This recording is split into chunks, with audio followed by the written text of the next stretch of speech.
basically just giving you more information about the red oxide trash, the comets that are being dragged by Nibiru and Nemesis. You can see here on the horizons, you can see the trash, the reflections of the system that's coming in. As it will come in twice, it will basically go past on the crossing of the Earth as it's orbiting, and basically it will swing around like a comet and come back the other way, heading back out towards the Kuiper belt. And it's just basically a situation where we've got all this coming towards us now. Here's another image of the trash, the comets that are coming through. You can see the colouring of it, and it's huge. And this is what also they're chemtrailing to hide what's going on up in the skies. The sun is being infected, and also Nemesis, the star, is also in our solar system. And also this, they're showing truth on the webcams, and you can see what's going on. Now here on the Mexico webcam here, basically you can see that something else is rising. Can you see the blueness in the background? And you can see the white hot situation in the background. There's something that's rising. The sun is coming up from the other side, where this is coming up from the west. There is definitely a system that's coming up there in the skies.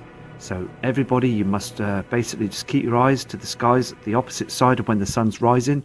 You will see these heavenly bodies that are moving around up there in the skies. It's very important that you see this. Things are getting very stranger by the day.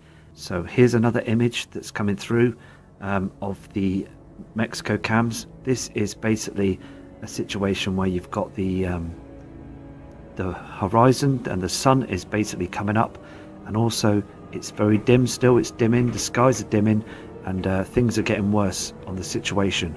So what you need to do is you need to just basically just keep looking at the images, keep looking and seeing what you can find, because at the end of the day this system is coming in.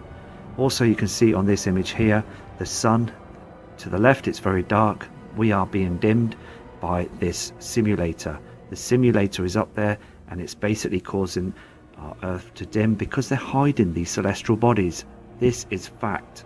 Okay, this has been going on now for many years. It was in the papers back in the 1980s, the heavenly body lurking in our solar system, and NASA has covered it up. The government shut it down to stop mass panic, because these things are happening now and they need to be disclosed. The truth needs to come out. Now also here on the Mexico cam, you can see on the horizon again the trash, the Nibiru system, the Nemesis system. They're covering it up with the chemtrails. All the chemicals are being put up in the skies now. Our Earth isn't the same anymore. The skies have changed, and also we as humans are breathing all this stuff in, and basically it's so unfair, because at the end of the day we've done nothing wrong. We just want to get on with our lives, and please just leave us alone, chemtrails, because at the end of the day these planes are evil and they're making us sick poorly. There is another picture here on the Mexico cams where you can see where they're just throwing up all these chemicals, and the sun is like in a watery effect, and basically there's 2 to 3 objects that are huge out there with our sun and the moons, and also there's billions of comets that are being dragged with it, and this is going to happen. The pole shift will happen. Look to the right of the city on this image. You can see it's very dark, far too dark for the time that's showing on the time on the top right hand corner there. These things are happening now. People know that it's happening. Here's another quick image to show you that basically the sun is not the same anymore. The simulators up there, the horizons are different. We're breathing these chemtrails. It's just like as if you walk into somebody's house and someone's been smoking 50 to 60 cigarettes, and it's very smoky in the room. And this is what we're getting at the moment. We're breathing these things in. Okay, there's campaigns saying stop smoking and everything, exhaust fumes and everything like that, and nasty chemicals. But the thing is, at the end of the day, they're being hypocrites, because at the end of the day the government has thrown up all the chemtrails, and it's just as bad as anything else. So we're breathing this stuff into our lungs. Many non-smokers, many people that don't like smoke or chemicals and things, but I'm afraid we're breathing it in. The fluorides in the water, everything is now being thrown back at us, and we need to stand up to this. We really do. So we need to sort out a presentation for next year after Christmas and New Year, so we can try and get some sort of like contact together, a community to save lives. We need to all start standing our ground now. Okay, here's another image of to the right. You can see it's so dark, okay, for the time on the cam, and also the sun that's hidden by the clouds, and you can see the clouds being burnt in the sky, as basically our sun is acting like a very hot star. It's being confused, it's being manipulated by Nemesis, and also they're hiding the system, the sun, with this. It just basically amazes me, this simulator situation. I can't believe they actually put that up there, because at the end of the day, the Sumerians didn't have it up there, and all other people in the past didn't see that. So it's just a cover up for us to carry on our merry way, to go and use the banks and use the taxpayers situation and basically pay out our wages, because at the end of the day, we're slaves to this planet. This is a slave planet, and it's just basically, we need to stand up and get out of this situation, because at the end of the day, this can't go on anymore. They can't keep hiding this system from us anymore. This is another cam image where you can see basically the sun is there in the sky, but you can see how it's like a hexagon shape. That is the simulator that's causing that.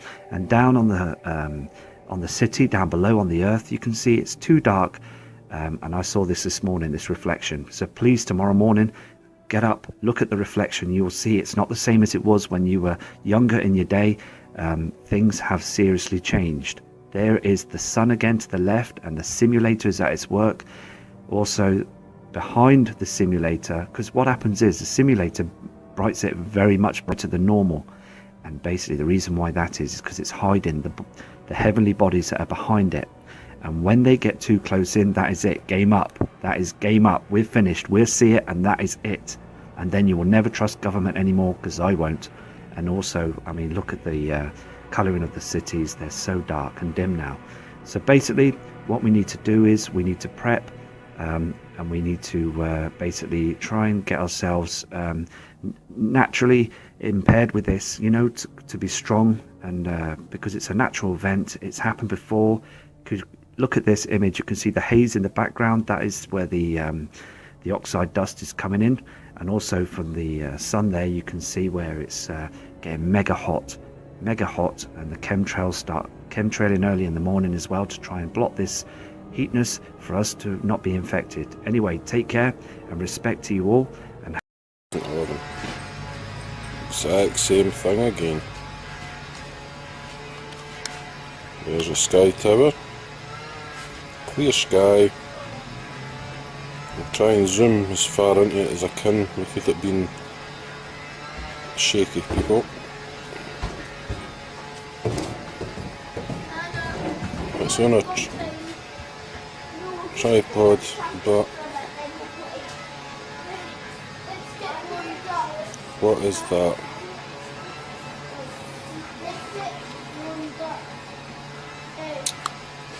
Bloody missed it again. It's a pity you made it something else subscribers coming on. You should have run it through and see if it's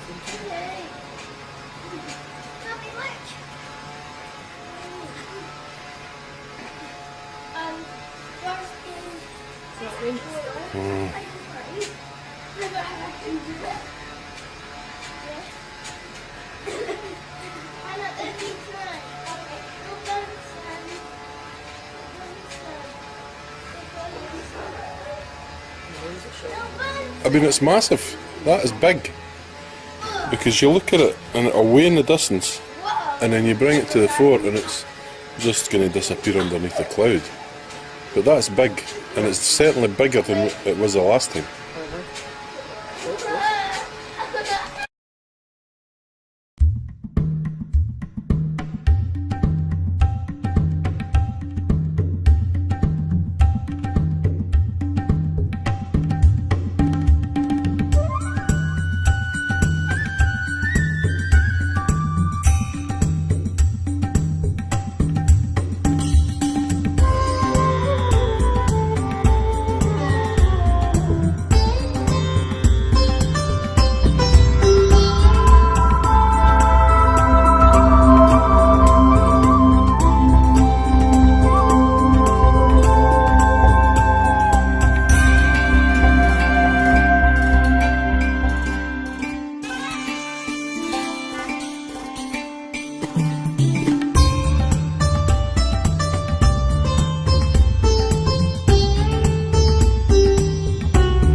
So, Dave, welcome to the Soundbringer Studios here in the Pyrenees. Today we're going to talk about some big changes on this planet. Yeah. Things that have happened recently. So we had some really big things happen recently in the world, and so tell us about how you came here and what you just found out about What's going on? what's going on. Yeah, tell us about what's going on, really. Okay, well, I'm here in the Pyrenees. Well, it began after a crazy dream about this thing, Nibiru, Planet X. Okay. And so many people talked about it. I heard that people came to the Pyrenees in 2012. Mm-hmm. And the crazy story was that they wanted to get on a spaceship. And that's Yeah, what the media told us. Yeah, I've had people, I know friends that have taken part actually in this thing. Yeah. But, you know, being out here, I realise that most people I speak to tell me that they came out here because this thing was coming in. You know, it's been seen coming in, this, whatever it is, Nibiru, Nemesis. No doubts, yeah. This thing came in, lots of people talked about it. What was it? How soon would it be here? And as I'm understanding, people came here with the same idea as I put up in my new video about we should come up here and get seed banks together, we should come up here and make communities, we should come up here and live together. And live together, make Share. communities, yeah, share, and yeah. So let's go back to how you came to have this dream, basically, and how it appeared to you, your first impressions of this new coming. How did you see it? You talked about earlier. You mentioned to me there's like a wall coming to us, or a barrier, or something. How do you sense this presence? Well, I've written a book called Laughing Gas, Mm-hmm. and I had a crazy experience. I know, I mean, it all sounds so crazy, but I mean, it is such a crazy time, and Mm-hmm. in such a crazy times, we experience it as craziness. All around us is craziness. So it was especially crazy for me when I started getting this message coming in. And it drove me out to South America. I thought I was sick. I was connected to the pain of the world. I couldn't escape from it. I was just distressed by it. And I wanted to ask the question, what the fuck is going on, to the gods of ayahuasca? Because that's the only place I'd ever really got an answer, truly, where I've really felt I'd communed with God. You know, and so I went back there, and I cured my knee years ago in South America. Yeah, ayahuasca is powerful. And so I went there and I asked what the fuck's going on. That was the question I put to the gods. Literally that question. I know it's a bit rude, no offence, you know what I mean? But it was just, that was the question I put. And the answer I got was, don't worry about your world. Unprecedented peace will now be waged upon your earth. Wow. And then it told me I was going to write a book, and it told me this whole journey, that it was my pain that brought me there, to that place. And it's as much... There's two sides to this. It's like a double-edged sword, and there's a very beautiful side to that pain. And that beautiful side of the pain is the actions that we take to combat that pain. Is our direction in life, is what gives us the harmony to ease that pain when we are connected to when we are connected to it. We have to change the way we live. Stay connected together, connect together in different ways, and we get out of this mental state we've been into for so many years. Through drugs, the population has been controlled through certain type of drugs, and probably we need to lay off these ones and go into another world of exploration. Yeah, well, I with some help of the ancients. Well, I kind of, after that experience in South America, I realised that if I was going to write, I had to really kind of like change my whole lifestyle. And I wrote for 6 years, and I learned the practice my father learned during that time. And he died earlier this year, but he was a channel. And he taught me the same technique, and I was able at certain times to open that door to get beautiful answers to these questions that I was putting. That's a gift. It was a beautiful experience, a beautiful time in my life. Writing Laughing Gas was probably the most beautiful experience I've ever had. And then I was answered lots of questions during that process, and one of the things that I was told was that we now approach a wall. But I wasn't told what that wall was. Okay. But it said you can throw everything you like at it, all your nuclear bombs, all your depleted uranium, all your hate, all your racism, all your sort of like, all your, you know, divide and conquer tactics, everything you've got to subvert this world, you can throw at this thing, but you will not take that past this wall. And so you know, the book begins with Humpty Dumpty sat on a wall. Like, you know, no one shall pass through the hole of a needle. You know, only the righteous shall go like in Bibles. Yeah, it's reminiscent of a lot of religious things as well, I guess. This war. Yeah, but even in that, you know, there's so much. You know, I often hear that phrase. It's easier for a rich man. No, it's easier for.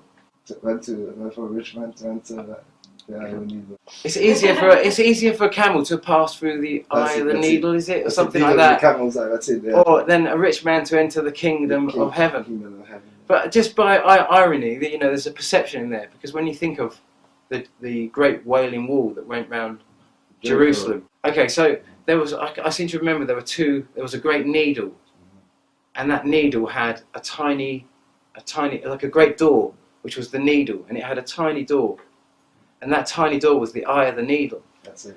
And to get a camel through the eye of the needle, through this door, the master would have to take his possessions off his back, and then it would drop down onto his knee. The camel. That's it. Yeah. Very easy to get a camel through the eye of a needle, actually. It's very easy. But the thing is that the camel has to carry his master's possessions across the desert. So it's like, take as much as you like. Just remember, when you pass through, you can't take it with you. Use it while you're on this earth. Make the most of everything now, you know what I mean? Because none of that shit you can take with you. It's all tools. It's all tools to achieve a specific goal. But the dream, okay, I'm going to tell you the crazy dream. The dream was, I'd never understood what the wall was. I was just told that we approach this wall and that you know, that's it, and we throw everything you like at it. You know, unprecedented peace is going to be waged on this earth, whether we like it or not. It's a wall. Never knew what the wall was.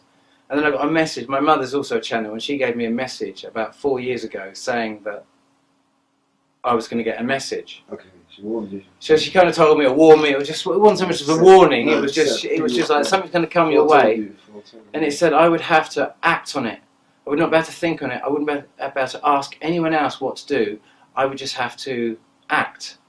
And I would have to make decisions. And upon those decisions, the entire opportunity of my existence here on this plane balances on that. Is my chance to see who I am. Not what I want to be, not what I hope to be, not what I could be, not what I might be. But whatever I do and whatever I don't do, that is the imprint that will be left. Whether I procrastinate and hope that I might take action or do something, whatever I do, it has to live in a doing, not a wanting, not a hoping. So it was a really you can imagine, it was just like, oh my God, what is it going to be? You know what I mean? No! Pressure! And so anyway, then I got this big gig at Glastonbury this year, doing this. And you're a sound man, so you'll appreciate this as well. You know, doing this. Glastonbury once as well. So. Well, doing this gig in Shangri-La, doing this venue called the House of Commons, which was all about the House of Lords ruling over the House of Commons via secrets of a sexual nature. The House of Commons. Come on. And just before I did this, everything was looking really, really cool, and it was all happy. And it's going to be Dave's perfect hour, and it was all going to be great. And I'm a satirical politician in England, I suppose, and with my birthday party and all the rest of it. And then I have this dream, and it blows everything apart. And in this dream, I'm being chased. I lived on this site just outside of Glastonbury. I had my caravan on this site just out of Glastonbury. Perfect. I've been writing there for the last 4 years. Okay. I'm being chased down this grass track behind where I used to live in Glastonbury, and I'm running as fast as I can. It's pitch black. Oh, sounds like a Hitchcock, yeah. And I can see the outline of their faces, and they look terrifying. They look utterly terrifying. They look demonic, crazed, like they don't just want to kill me, they want to tear me into a million pieces. I was just like running, it was so real. It was so fantastically real. And then I see a friend of mine, a really, really good friend of mine who sells pizzas. And he does puppet shows, and he gets me into festivals, help me get into festivals selling books, as long as I need his bread for his pizzas and his puppet shows. Anyway, he turns up in my dream, and he always gives me an apron when I'm working, making these pizzas. He always gives me an apron. And he just turns up, and I'm like, God, what's going on? What's going on? And he said, Dave, take this. And he gives me this bundle. It's an apron. I just suddenly feel very relaxed wearing this apron. And I look at him, and you would have thought my biggest concern would have been the soldiers running after me with their crazed faces. But actually, I find myself asking him, what's going on? Why is the light gone out? Where's the sun? And he just looks at me with this expression that is just utterly quite grave, but quite like he wants to tell me something really quite like. Nothing important. And he says, I said, what's going on? And he said, that. And he's just pointing up. And I look at where he's pointing, and as I look at his hands pointing up, I get shot straight out into space.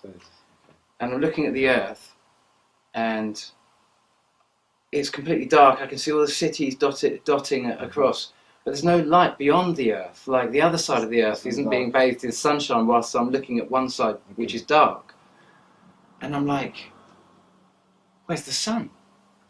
And I just turn around to look at the sun, and as I do, it's just, you know, I'm kind of a point of consciousness, I guess. I'm just a window on this whole thing. I just see this massive celestial object coming towards me at massive speed with a tail. Wow. Not like an asteroid. Not huge, like a comet. Huge mass. A planet. A full-sized, like absolute. I'm You're right just next to it. floating here, and I'm just, you know, I'm just like you know. And it was so crystal clear. Anything, you know, Hollywood movies, you name it, it just doesn't really touch on how graphic that was. You know, it was just absolutely pristine. And then it sails past me, and I'm just like, I can just feel this, like, ah! And I hear these words as I see it sailing towards the Earth, and Earth just being, it's just kind of, it's eclipsing the sun. It's blocking all the sunlight to Earth. And I'm just mesmerised by this feeling. Just gripping to see like what's going on. It was completely had me, and then I just heard the words, crystal clear, bellowed through me. This is what the fuss is all about. Okay, that was the answer. And then suddenly I see this crest of light appear on the left-hand side of Earth as I'm looking at it. And it just gets closer and closer, and this light just sweeps across the Earth. And then just suddenly Earth is completely bathed in light. Okay. And this thing carries on going without any impact. Okay. It's a close call. It's a close call, but no impact. And I just jumped up, and I went to this place, this kind of space that I opened, that my father taught me to open with writing. And I said, it misses, doesn't it? And the immediate answer I got was, yes, it misses. It's not your karma. And then it said, it is deemed you are not a race at war. You're a race subverted with war. And then it just told me this whole story of how we have such a high vibration. We have such a high vibration. We've worked so hard to overcome this that it can be corrected. It's all going to be all right. This thing has not come once before. It's not come twice before. It's come many times before. And the big worry is if it hits. And this thing doesn't hit. It's just going to go round and round. But it's going to bring change. It's going to bring big change. And change is happening all the time. For many people in the world right now, there's massive change. For us right here and now, there's change. There's always change. But it's a change that's going to help us cope with that, which is really trying to bring the vibration down. And that's going to come through change. Everything comes through change. So it's going to help us. It's going to help us raise our energy. Whereas, like, let's say the media or the agenda would be to bring us in low vibration, this is going to help us raise our vibration even more and understand each other even more and work together even more. That's what you mean by that. It's no fear to be had in that event. It's something we should welcome. Totally. Is that your feeling? Yeah. It's something we should Embrace. That's the feeling I'm getting. I'm getting the feeling that we have got to think about the next 3,600 years. Exactly. What we do with this next age. You know, what we create here will be the beginning of this new age. And the first thing, if this thing does come, the first thing we're going to do is tell those in the future that this thing is coming, so they can prepare. And we can tell them you want to keep this vibration as high as you can, as you will not make it through. You will not get through. That will be the first message we leave. You know, our future generations, telling them, listen, this thing really does come around, and if you go below the radar, there has to be containment. There has to be containment. And actually, we've done so well, even with all this subversion that's going on. The actual vibration of Earth is actually higher than you can possibly believe. We are waging peace. We're all waging peace in our own little way. We all know what's going on. We all see it. None of us can really believe this thing, Nibiru or anything. It's a completely different story to everything we've been told. It just seems that so many people have come before us and said, oh, Nibiru is coming. And then it didn't come in 2012. And the Mayan prophecy is telling us, just like the Sanskrit prophecies, just like the biblical prophecies, just like the Mesopotamian prophecies that all told us this thing comes around. And in 2012 they came up here saying this thing was coming. Now we get the earthquakes, the volcanoes, the sinkholes, the raising of the sea temperature. 500 earthquakes in the last 2 weeks. You know, this thing is getting...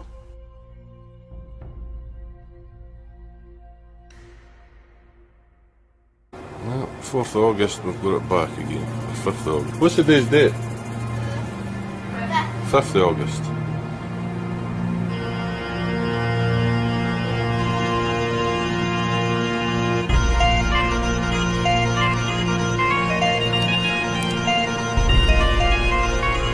Same thing, 2 tails.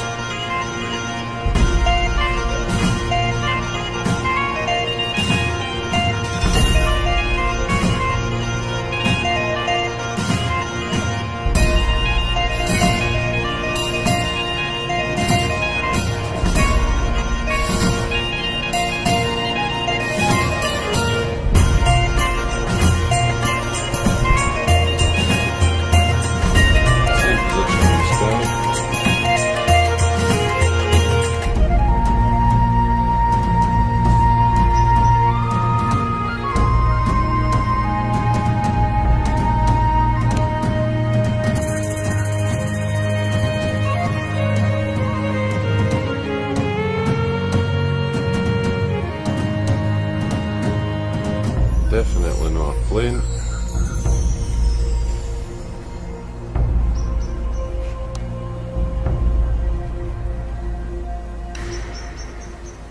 There's a sky tower.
That's still there. the tails are facing up and down the way. So I mean that tells you it's not a plane. Look. Look. Here. Oh, aye.